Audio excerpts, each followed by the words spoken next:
The Church of Scientology, one of the largest and richest new religious movements, is being sued for $1 billion by former members for fraud and breach of trust. They regard Scientology as a dangerous cult. Yet the church goes on expanding, making converts, and claiming it is the road to total freedom.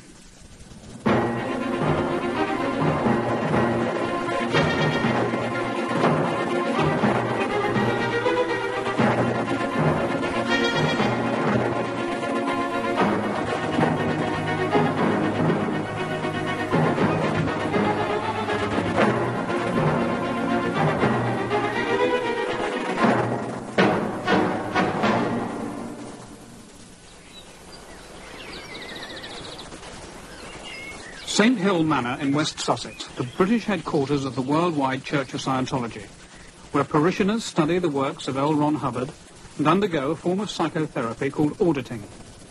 Scientologists everywhere claim benefits from the techniques Hubbard called Dianetics and point to their success in curing drug addiction. The church's headquarters are in Los Angeles, where its leadership proclaims its message. Scientology is a tool that people can use in their life to achieve their dreams and their goals. It can help people find work when they can't seem to find any. It can help people eliminate stress in their life. It can help people become more self-confident. And with these tools, people can achieve their dreams. And you know something? 6 million people around the world that consider Dianetics and Scientology to be their religion have found that it has helped them do that. In Britain, Harold and Mary Clark see it differently. They feel they have lost their 24-year-old daughter Ruth to Scientology. Since joining the church, their daughter has broken with her family and become a stranger. My daughter has changed so completely as a result of being in Scientology that we now no longer know the person she has become. Whereas she was a happy, loving, sparkling girl whom it was a joy to have about the house, she's now become a cold automaton who can't think outside the mental straitjacket that she's in because of Scientology. I don't believe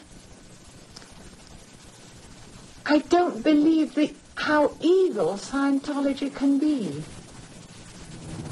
Ruth Clark worked here with other young people at Scientology's London shop, one of 20 Dianetic centres in Britain. Like other new religious movements, such as the Moonies, Scientology has been accused of wildly exaggerating its membership, using mind control techniques to extort high fees, and breaking up families. But these movements nearly always operate within the law. Last year, her family actually kidnapped Ruth Clark and took her back home, but could not alter her beliefs. Ruth escaped from Norfolk and returned to the Scientologists and the teachings of Lafayette Ron Hubbard.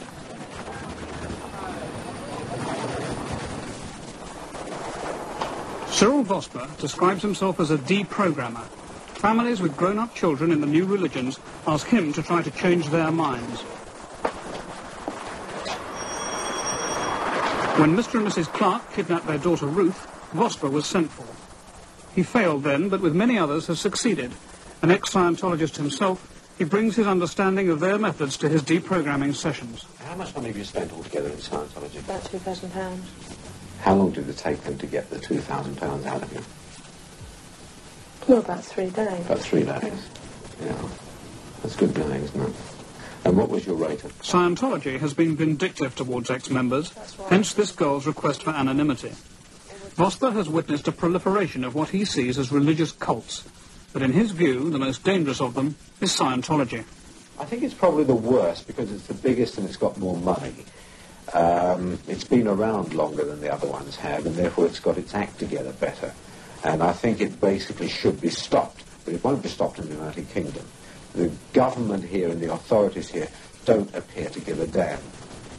In Los Angeles, the leaders of Scientology dismissed Cyril Vosper's critical views by attacking him personally.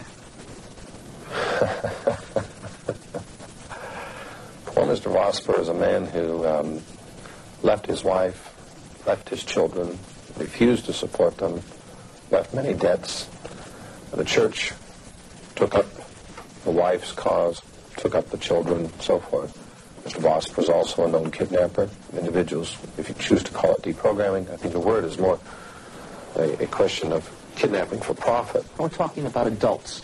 Yes. People like myself, Reverend Gents, people like John Travolta, Chick Corea, Karen Black, Nicky Hopkins, the 6 million Scientologists across the world that have found in Dianetics a solution to their problems. We're talking about adults. This is not Nazi Germany. And what happened there should have taught us a lesson. And that is that man has a right to believe as they choose. And the 6 million Jews that were killed should have been enough of a lesson that we should have learned that by this time man should at least have the conscience to allow other people to believe as they choose. Adults. And that's what we're talking about is adults. And we're talking about a terrorism that was perpetrated by Mr. Vosper that is unconscionable. Scientology today is a multi-million-dollar business. Dianetics are the psychological techniques invented by its founder. They promise enhanced intelligence and better health, and thus Scientology became a huge commercial success in America, where people yearn to improve themselves. But the initiation process is unusual. Becoming a Scientologist entails undergoing a series of training drills designed to instill confidence and obedience. Stand up! Acknowledge it as loudly as you can. Thank you! Command it as loudly as you can. Sit down on that chair! Good. Acknowledge it as loudly as you can. Thank you! Good. Command it as loudly. These ex-Scientologists are demonstrating the drill of shouting orders at an inanimate object to develop what they call intention. The mark of a good Scientologist, wrote L. Ron Hubbard, is a fixed, dedicated glare. That look must be maintained even through the drill they call bull baiting, having to listen to a barrage of insults. If the subject reacts in any way, she flunks or fails. You make me so mad, I'm not going to drink my tea. Not good. Come on. Laugh. Start. Well, I fell down. In this drill, the wired-up tin cans detect the electric charge in the subject's hands. And there I was screaming and crying, and my mother came out of the house. And The so-called auditor can discover those topics that excite or upset the subject from the needle on a galvanometer that Scientologists call the E-meter. By pursuing those topics, the auditor can make the subject talk about suppressed fears or worries. That produces a feeling of gratitude and euphoria. Session will follow session, and dependency is created. It is a perfectly genuine, if crude, form of psychotherapy. Scientologists even talk through experiences they believe they had in past lives, as they approach the condition known as clear. my abilities to handle life are better. I'm not subject anymore to bad feelings of the past, see?